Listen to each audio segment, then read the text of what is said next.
Sir, मैं आज के इस प्राकृतिक खेती प्रशिक्षण केंद्र के शुभ अवसर पर सभागार में उपस्थित सभी मेहमानों को, खासकर हमारे अतिरिक्त मुख्य सचिव और हमारे सभी अधिकारी, एडीए, जेडीए, डीडीएस और दूसरे अधिकारी और किसानों का हृदय की गहराइयों से बहुत बहुत स्वागत करता हूँ, अभिनंदन करता हूँ। और सर, आपके आगमन से अमेठी का आंगन बहुत प्रफुल्लित है और जैसे आपने अच्छा आते ही कहा सर, ये बहुत अच्छा कैंपस है, हमें बहुत मोटिवेशन मिलता है सर। और सर, लगातार हम प्रयासरत रहते हैं कि अच्छे से अच्छे ट्रेनिंग यहाँ हो, अच्छे से अच्छे कोर्सेज चलाए जाएं ताकि हमारे किसानों की आमदनी में इजाफा हो, उनको ज़्यादा ज्ञानवर्धन हो। तो सर, समय काफ़ी हो गया है, तो मैं सर आपका हृदय की गहराइयों से स्वागत करता हूँ। आप इतने बिजी शेड्यूल से इतनी गर्मी में सर स्पेशली इस ट्रेनिंग सेंटर का उद्घाटन करने के लिए आए और आपने सर जो विजिट के दौरान दिशा निर्देश दिए, मैं विश्वास दिलाता हूँ सर, हम उस पर कोशिश करेंगे खरा उतरने की और इसको आगे से चलाएंगे। मैं स्वागत करता हूँ डॉक्टर एस मान का, जो स्पेशली आए हैं और ये इसमें शिरकत की। स्वागत डॉक्टर हरदीप सिंह जी, डीजी, और सभी additional directors agriculture, joint directors, deputy directors, officers, हमारे फार्मर्स और एचएयू से आए हमारे वैज्ञानिकगण और डॉक्टर हरिओम जो कि स्टेट एडवाइजर है नेचुरल फार्मिंग के, मैं आप सबका स्वागत करता हूँ। और डॉक्टर हरदीप से अनुरोध करूंगा कि एक बुके देकर सर का स्वागत करें।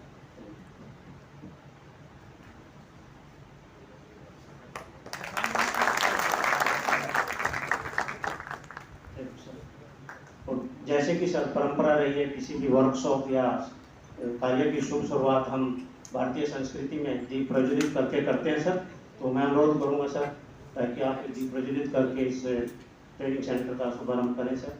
और साथ में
हाउस में पार्टिसिपेट करें। क्वेश्चन आएगा उसका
sir thank you sir. Sir आपके इजाज़त से हमने दो टॉपिक्स और रखे हैं आज की इस वर्कशॉप के साथ जो इसको क्लब किया है। मोबाइल एप्लीकेशन इंट्रोडक्शन और पायलट ऑनलाइन ट्रेडिंग का भी डेमो देंगे सर। इससे पहले कि हम इसके लिए आगे बढ़ें, जो आज का मेन मुद्दा है हमारा नेचुरल फार्मिंग को प्रमोट करना है हरियाणा में, तो इसके कीनोट एड्रेस के लिए मैं doctor Hardeep Singh IAS DG हिमेटी से अनुरोध करूँगा कि वो अपना संबोधन दें। Thank you sir. Thank you doctor Karamchand.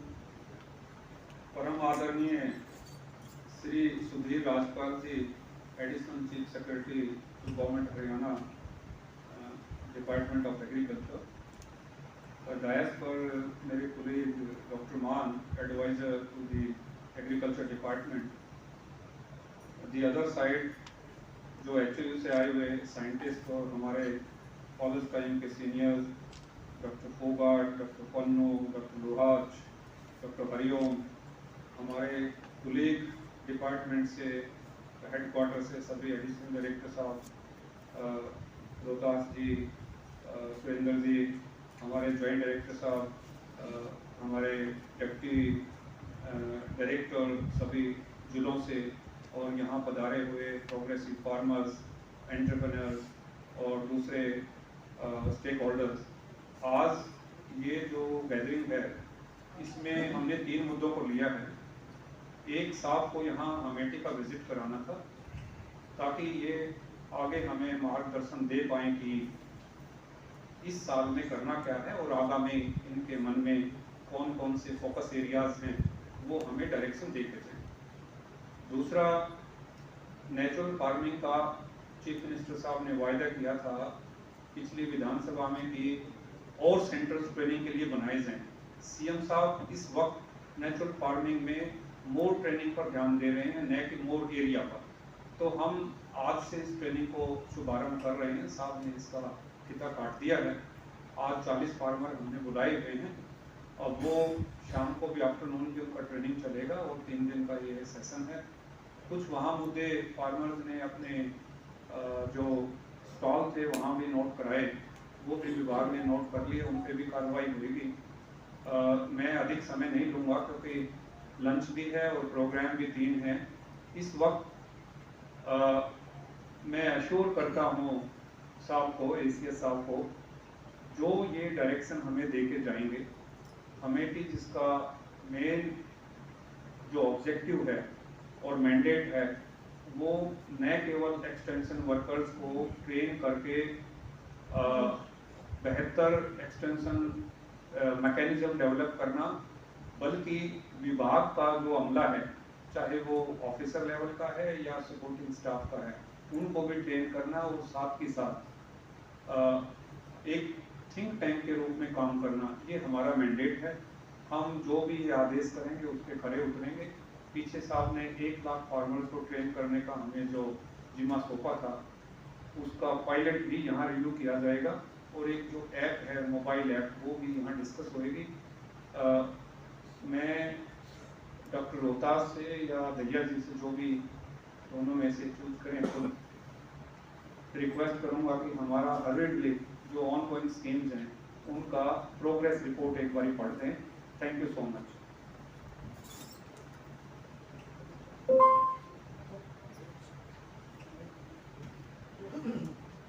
Thank you sir. बहुत ही आदर और मान के योग Shri Sudhir Rajpal ji, IAS ACS ji, doctor Hardeep Singh ji, retired PG, at present director general Amethi, doctor Amarjeet Maan ji, adviser AIF and प्रधानमंत्री फसल बीमा योजना, हमारे प्रिंसिपल अमेठी डॉक्टर करमचंद जी, डॉक्टर सुरेंद्र दैया जी, ADA सभी PDA साहिबान, दूसरे अधिकारीगण और हमारे सभी किसान भाई जो आज यहाँ स्टॉल भी लगाई है उन्होंने, और जो आज साहब ने ट्रेनिंग सेंटर जो नेचुरल फार्मिंग का शुरू किया है उसमें ट्रेनिंग लेने के लिए आए हैं, उन सबका मेरी तरफ से बहुत बहुत स्वागत। सर, मैं 2 मिनट का समय लूँगा। PPT के माध्यम से हमारी जो मेजर ऑनगोइंग स्कीम है उनकी रिपोर्ट से आपको अवगत करवाना चाहेंगे। इसमें सर 7 मेन स्कीम हमने ली हैं। National project on management of soil fertility, इस साल का जो टारगेट है सर हमारा 25 लाख सॉइल सैंपल कलेक्ट करने का है। इसमें से 21 लाख हम अभी तक कलेक्ट कर चुके हैं और उनकी सैंपलिंग का कार्य प्रगति पे है। लास्ट ईयर की अगर बात करें सर, इसी काम के लिए तो 30 लाख सॉइल सैंपल हमने कलेक्ट किए थे और 21 लाख उसमें से टेस्ट हो गए हैं, बाकी का काम अभी चल रहा है। इस पे सर हमने 40 करोड़ रुपए के करीब खर्च किया। सर, एक reclamation of water log and saline soil, आपने भी गोहाना में विजिट किया था, जो काम हमारा चल रहा है बहुत ही अच्छा काम है सर। जो हमारी ज़मीन जहाँ खेती नहीं हो रही है उसको हम सुधारने की कोशिश कर रहे हैं। करीब 1 लाख एकड़ के करीब ऐसी जमीन है। इसमें सर इस साल हमारा 50,000 एकड़ का टारगेट है। 9925 एकड़ पे अभी काम चल रहा है सर, और पिछले साल 25,490 एकड़ पे हमने इसमें काम किया था। लगभग 33 करोड़ रुपए इसमें खर्च हुआ था। Execution of soil conservation activities में सर जो टारगेट है 1420 अलग अलग तरह की स्ट्रक्चर है सर, जिसमें रेन वाटर हार्वेस्टिंग सिस्टम भी है, चेक डैम है, और इसमें अभी हमारा 440 नंबर संख्या जो है हम बना चुके हैं। लास्ट ईयर सर हमने इसी योजना के तहत 1250 स्ट्रक्चर बनाए थे, जिन पे लगभग 51 करोड़ रुपया हमने खर्च किया। DSR एक बड़ी महत्वाकांक्षी टेक्निक है सर हमारी, क्योंकि ज़्यादातर किसान धान को छोड़ना नहीं चाहते। तो आपके मार्गदर्शन में ये इस साल हमने इस पर बहुत जोर दिया है, और जो टारगेट हमने फिक्स किया था सर, आपने जो फिक्स किया था 2.25 लाख एकड़ का, अभी तक इसमें उस टारगेट के अगेंस्ट 3,15,000 एकड़ की रजिस्ट्रेशन हो चुकी है सर। तो ये बहुत अच्छी अचीवमेंट हम मानते हैं सर। हालांकि अभी इसमें हम वेरिफिकेशन की करेंगे, और आप जो समय समय पे विजिट करते रहते हो फील्ड की, आपने एक दिन वहाँ नीलोखेड़ी एक फार्मर की फील्ड विजिट भी देखी जिसने DSR लगा रखी थी, और वो भी मैं साहब का धन्यवाद करता हूँ कि अंधेरे में रात हो गई थी, फिर भी साहब का इतना इंटरेस्ट है फील्ड में कि बोले नहीं चलो अब तो आगे देखेंगे। तो हमने गाड़ियों की लाइट में साहब को वो खेत दिखाया। उसके लिए सर हम आपके बड़े शुक्रगुजार हैं कि आप इतना इंटरेस्ट रखते हैं, उससे हमारा भी हौसला अफजाई होता है, और हमारे किसान भी बड़े मोटिवेट होते हैं इस बात से कि हमारे जो सीनियर मोस्ट अधिकारी हैं वो जो किसान काम कर रहे हैं उसको देख रहे हैं। पिछली साल सर इसमें हमने लगभग 73,000 एकड़ एरिया कवर किया था, और 40 करोड़ रुपए के करीब सब्सिडी किसानों को भी थी। इस स्कीम में हम 4,000 रुपये प्रति एकड़, यदि धान सीधा ट्रांसप्लांटिंग की बजाय वो जैसे गेहूं की बिजाई करते हैं उस तरह अगर किसान भाई लगाते हैं तो उसको हम सब्सिडी देते हैं 4,000 रुपये पर एकड़। इसके अलावा 40,000 रुपये प्रति मशीन सब्सिडी दे रहे हैं, अब भी चालू है वो। तो आप लोग किसान भाई ज़्यादा संपर्क में रहते हैं, आपसे भी हम अनुरोध करते हैं कि ज़्यादा से ज़्यादा किसानों तक ये बात पहुँचाई जाए कि इसका फायदा उठाए। मेरा पानी मेरी विरासत भी एक बड़ी महत्वाकांक्षी स्कीम है सर, ये पिछले 3 साल से चल रही है। इस बार हमारा 1,20,000 एकड़ का टारगेट है। 24-25,000 के करीब रजिस्ट्रेशन हो गई है सर, ये अभी काम चल रहा है, और 31 जुलाई तक इस पर रजिस्ट्रेशन होनी है सर। इसके बाद हम इसकी वेरिफिकेशन करेंगे। लास्ट ईयर सर हमने इसमें 59,000 एकड़ के करीब कवरेज किया था, जो वेरीफाई हुआ था एरिया, और 41 करोड़ रुपए हमने इसमें दिया। प्रमोशन ऑफ देसी कॉटन, इसमें 25,000 एकड़ का टारगेट है, क्योंकि देसी कॉटन लगभग लुप्त होगी। तो विभाग का ध्यान है कि हम अमेरिकन कॉटन के साथ साथ देसी कॉटन को भी बढ़ावा दें। इसमें 3,000 रुपये पर एकड़ की सहायता हम देते हैं। लास्ट ईयर 17,000 एकड़ में इसमें हमने किसानों को 5 करोड़ के करीब पैसा दिया। ढैंचा सीड, ढैंचा एक ऐसी फसल है जो हमारी जमीन की उपजाऊ शक्ति को बढ़ाए रखने के लिए, उसकी वाटर होल्डिंग कैपेसिटी बढ़ाए रखने के लिए, अगली फसल अच्छी हो उसके लिए रामबाण का काम करती है। और ये वो समय में लगती है सर जब गेहूं के बाद 2 महीने तक हमारे खेत खाली रहते हैं, क्योंकि लोग ट्रांसप्लांटिंग से पैडी लगाते हैं। तो वो अब 15 जून के बाद शुरू होती है ट्रांसप्लांटिंग, गेहूं कट जाती है अप्रैल के आखिर में। तो मई और जून का जो कुछ हिस्सा अप्रैल का, ये 2 महीने के करीब ऐसा टाइम होता है, खेत खाली होते हैं। उस समय हम इसमें ढैंचा लगा सकते हैं सर। हमारे किसान भाई काफ़ी इसमें आगे आ रहे हैं, और इसमें 6 लाख एकड़ का टारगेट था इस बार, और जो एरिया रजिस्टर हुआ है सर वो 4,74,000 पौने 5 लाख के करीब है। हम किसान भाइयों से अनुरोध करते हैं कि ये जरूर लगाएं। जो किसान भाई धान लगाते हैं वो तो इसको आराम से लगा सकते हैं। कॉटन वगैरह में तो ये नहीं लग पाता, क्योंकि गेहूं कटने के बाद कॉटन लगाई जाती है। लास्ट ईयर सर ये एरिया 3 लाख के करीब था और लगभग 40 करोड़ रुपए हमने इसमें दिया था। अभी जैसे सर आगे के लिए आपने आदेश दिए हैं पिछले मीटिंग में कि इस एरिया को हम और बढ़ाएं, और जो बीज की इस बार दिक्कत आई कि थोड़ा सा बीज पहुंचने में देरी हुई, तो हम प्रयास करेंगे सर कि अगले साल के लिए समय से ये बीज पहुंचे, तो मैं समझता हूं कि हम ये एरिया इसमें हम बढ़ा सकते हैं सर। और ये मुख्य स्कीमें हैं सर हमारी। मैं धन्यवाद करता हूं मुझे समय दिया कि मैं इसके बारे में चर्चा करूं। धन्यवाद। जो सॉइल सैंपलिंग कर रहे हैं उसका जी क्या फायदा मिलता है कि किसान लोग क्या वास्तव में कोई किसान भाई मनवीर साहब ये पूछना चाहते हैं कि जो हम सॉइल सैंपलिंग करते हैं और आपको सॉइल हेल्थ कार्ड देते हैं, उसका कोई फायदा है, या आप खुद ही अपना सॉइल सैंपल लेके आए, टेस्ट कराया, क्या उसका पालन करते हैं कि वो क्या कह रहा है? थोड़ा डिटेल में बता दूंगी। थोड़ा पीछे का अनुभव है मेरा।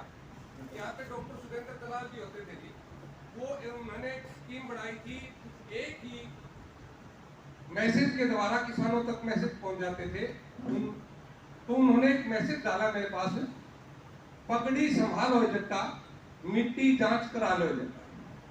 लेकिन मेरा उसी टाइम का एक अनुभव था मेरे गांव में एडीओ की ड्यूटी लगाई थी कि आप कुछ सैंपल लेके आए और उनको आप चेक करा के किसानों तक पटाए।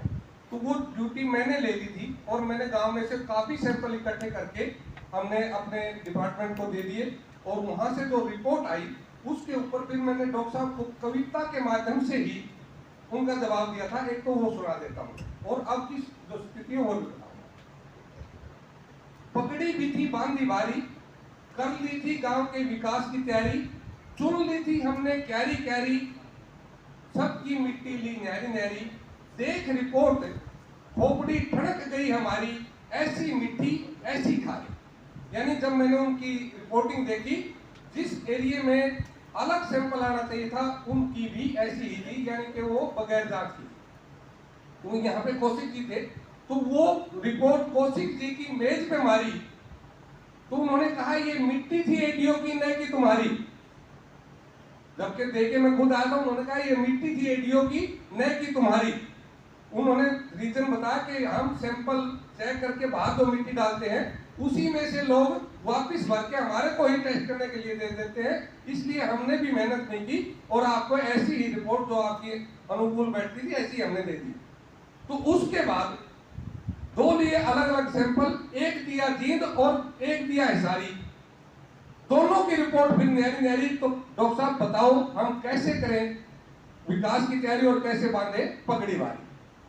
तो ये तो थी हमारी उस टाइम की रिपोर्ट। तो उसके बाद में जैसे ही आपकी ये अगली स्कीम आई, उस समय भी मेरा खुद का चाव है कि मेरे किसानों को ये पता होना चाहिए कि मेरे गांव की स्थिति क्या है, मेरे खेत की स्थिति क्या है, मैं डाल क्या रहा हूं और मेरी जमीन की रिक्वायरमेंट क्या है। तो इसलिए मैं खुद ललायत रहता हूं। उसमें भी मैंने पिछले वाली स्कीम में मैंने खुद इन्वॉल्वमेंट ली और अपने कंधे के ऊपर बिचौटी टांग के जो 7 नंबर 17 नंबर और 9 नंबर और 19 नंबर के जो मुर्बे के किले छाटे थे उनकी मिट्टी मैंने खुद ली। लेकिन मेरे को वहां भी निराशा हुई, उन्होंने जो टैगिंग दी हुई थी वो कुछ मुर्बों में वो नंबर ही नहीं होते, तो वो नंबर कट गए। तो बड़ी मेहनत से जाके मैंने उसको संभाल के दिया। लेकिन अब जो नई सैंपलिंग हम कराते हैं 2-3 लैबों में करा के, अब चेकिंग होती है, इस बात का मैं पूरा आश्वस्त हूँ इस बात से। अब जितनी बार भी हम मिट्टी देते हैं तो उसमें हमने क्या किया, उसको जांचने के लिए कई बार हम थैली के अंदर खुद नमक मिला के दे देते हैं, तो उसके अंदर वो साल्ट आ जाता है। तो हमारे को ये विश्वास है कि अब वो चेकिंग हो रही है और उस चेकिंग के आधार पे जो किसान अपने फैसले लेते हैं उसमें काफी किसान को सहायता मिलती है। ये चेकिंग कहाँ पे हो रही है सर? चेकिंग कहाँ पे हो रही है सर? हमारी सॉइल टेस्टिंग लैब्स के अंदर। कहाँ पे? सर हमारी ब्लॉक लेवल पे भी है, सब डिवीजन पे भी है, डिस्ट्रिक्ट लेवल के ऊपर भी लैब्स हैं। तो क्या वहाँ जो किसान है उसको आप अपने सामने लैब में नहीं बुला सकते जब उसकी मिट्टी की चेकिंग हो? सर बुला करवा तो सकते हैं, पर सर सैंपल आएंगे बहुत क्या ज्यादा, आपको लगता है? सैंपल बहुत अगर ज्यादा हम होते हैं। टाइम दें, मैं सभी किसानों की धन्यवाद करता हूँ। मेरे गांव के हर आदमी ललायत है जी, वो खुद अपनी मिट्टी कई बार एक एक जगह पैसे दे के भी टेस्ट कराते हैं। नहीं वहाँ पे आ अगर सकते बुलाए हैं। उनको इंटीमेट कर दें आप जी। कि इस दिन जैसे खरीद के लिए इंटीमेट कर रहे हो मंडी में कि इस दिन आ जाओ अपनी क्रॉप को बेच ले आओ, उसी ढंग से आप पहले बता दें कि इस आज 22 जून है, 29 जून को तुम्हारी मिट्टी की चेकिंग होगी, वो आ जाए अपने सामने। तो सर कर सकते हो। सर कर तो दे, पर सर ये प्रोसेस लंबा है ना टेस्टिंग का सर। रैंडमली बुला लेंगे सर, कितना टाइम लगता है टेस्ट होने में? सबको तो Randomly बुला लेंगे फार्मर्स टेस्ट को। होने में कितना टाइम लगता है? सर आपकी अलग मशीन- अलग पैरामीटर्स है तो उनके अलग अलग टाइम लगता है सर। जिस तरह 2 दिन लग जाते हैं सर हाँ। एक सैंपल के अंदर, क्योंकि उसमें बहुत सारे पैरामीटर हैं। जिस तरह पीएच, EC, तो हो जाएंगे, और नहीं, बाकी के जो आप किस में मिट्टी में किस ढंग से लेते हो मिट्टी, उसकी लिफाफा होता है क्या होता है? सर प्लास्टिक ये की? सर थैली के अंदर थैली, लेके आते प्लास्टिक हैं। की थैली है। ये सर कपड़े की थैली होती है, उसके कपड़े की? अंदर हाँ सर वो नॉन तो वोवन आप देते हो? है। आप देते थैलियाँ हो? हम ही प्रोवाइड करवाते हैं। फार्मर के खेत से मिट्टी आ जाती है, फिर आगे पहले उसको प्रोसेस किया जाता है। वो तो थोड़ा ठीक- काई- जी मैं समझ गया, पर मैं ये चाहता हूँ कि आप इंटीमेट करो। हाँ हाँ बिल्कुल किए सर हमने तो। टेस्टिंग किट दे रखे, कलेक्शन सैंपल। तो वहाँ तो फार्मर आगे टेस्ट करा के चला जाए। सर स्कूल कॉलेजों के अंदर या जो हमारी मिनी लैब्स हैं उसके अंदर आ जाएंगे, कोई इशू नहीं है, करवा देंगे। आप ये मैकेनिज्म बनाइए। जी सर। जिस दिन जिस किसान की मिट्टी की टेस्टिंग होगी जी उससे 10 दिन पहले उसको मैसेज चला जाए जी और उसके बाद अगर किसान वहाँ आना चाहे तो श्योर सर। ये आप करिए, ताकि अगले के मन में ये शंका ना रहे ये मेरी मिट्टी की जांच हुई नहीं या किसी और की कर दी या जी। मिस कर दी या क्या कर दी। जी ठीक जी दूसरा मेरा आपसे प्रश्न ये है कि जांच तो हो गई, रिपोर्ट दे दी, उस रिपोर्ट से पता क्या चल रहा है कि क्या करना है? एक तो उसके साथ ही कॉलम बना होता है जी, आपने नहीं, ये आपको उसमें ऐसी चीज पता, मैंने देखी है वो रिपोर्ट, मुझे तो खास समझ में आई नहीं। उसको इम्प्रूव करने के लिए कोई सजेशन दीजिए कि वो रिपोर्ट में आपको क्या जानकारी चाहिए जिससे कि आप वैसी उसकी कोई ना कोई मैं अगला यही बोलना चाह रहा था जी, जो टेस्टिंग होती है उसमें हमारे को और एडिशनल चीजें चाहिए, जैसे हाँ, वो बताइए। सूक्ष्म जीवों की जानकारी हमारे को नहीं होती। मेरी जमीन में कितने सूक्ष्म जीव जीवित है, मैंने कितना उनका सत्यानाश कर दिया, कितने मेरे पास बचे क्या हुए। सूक्ष्म जीव क्या हुए माइक्रोन्यूट्रिएंट्स आप सर देते हैं सर। न्यूट्रिएंट नहीं, माइक्रो ऑर्गेनिज्म की बात माइक्रो करें। ऑर्गेनिज्म के न्यूट्रिएंट ही है। न्यूट्रिएंट की बात नहीं हो रही, माइक्रो ऑर्गेनिज्म ये कह रहे हैं सूक्ष्म जीव कितने हैं वो अगर आप ले सकते हो ठीक है। और ये काफी रहेगा कि हमारे लिए यदि कार्बन की मात्रा तो उसमें भी आती है, उससे भी हम अंदाजा लगा सकते हैं, और सूक्ष्म जीवों की यदि जानकारी हमारे को हो जाए तो फिर हम अपनी खेती करने में और सुलभता महसूस करेंगे। और जो अभी आप जो दे रहे हैं उसमें जो अभी आप उसकी जो रिपोर्ट मैंने वहाँ एक बार युवाओं को देखी थी, जो आप दिखा रहे हैं उसके आगे जो आप उसका सोल्यूशन बता रहे हो कि क्या करना चाहिए, जी वो मुझे सेटिस्फैक्टरी नहीं लगा। उसका आपके पास एक आपने स्टैंडर्ड सा सोल्यूशन बना रखा है। जी स्टैंडर्ड सोल्यूशन नहीं होना चाहिए, उसके लिए बाकायदा प्रॉपर क्या इलाज करना है इस कमी का और कितनी मात्रा में करना है। इसको आप ये मान के चलो कि जैसे आजकल आप ब्लड टेस्ट कराते हो, जी डॉक्टर आपको बड़ा स्पेसिफिक चीज बताता है कि भाई तुम्हारा हीमोग्लोबिन इतना कम है, 15 होना चाहिए, 8 आया हुआ है, 4 दिन ये गोली खाओ, फिर दोबारा टेस्ट कराओ। तो ऐसे ढंग से आपको स्पेसिफिक उसकी वो देखते हुए कि कितनी कमी है किसी एक मेटल की, मटेरियल की, किसी एलिमेंट की, उसको पूरा करने के लिए कौन सी चीज कितनी बार देनी है, ये स्पेसिफिक रिपोर्ट आनी चाहिए। उसको सर और एलोबरेट कर देंगे। हाँ, आखिर क्या रिपोर्ट होता है की उसके क्वालिटी अंदर। जो है वो आप करो। जी ठीक है ठीक है। जी सॉइल साइंटिस्ट माइक्रोबायोलॉजी का काम कर देगा आपका जो है। सर ऐसा है कि हम तो माइक्रो न्यूट्रिएंट्स का तो करते थे पर अब ये माइक्रो ऑर्गेनिज्म की बात कर रहे हैं, और वो तो सर फिर HU में ही होगी, हमारे यहाँ तो पॉसिबल नहीं होगी, स्पेसिफिक डिमांड पे ही जाएगा ना वो तो। अगर क्योंकि हर एक का नहीं हो सकता ना, तो फोगाट हाँ, पूछ लेंगे। वो आपको ये तो ऑर्गेनिक कार्बन जो होता है वो एक इंडिकेटर है सॉइल माइक्रो ऑर्गेनिज्म।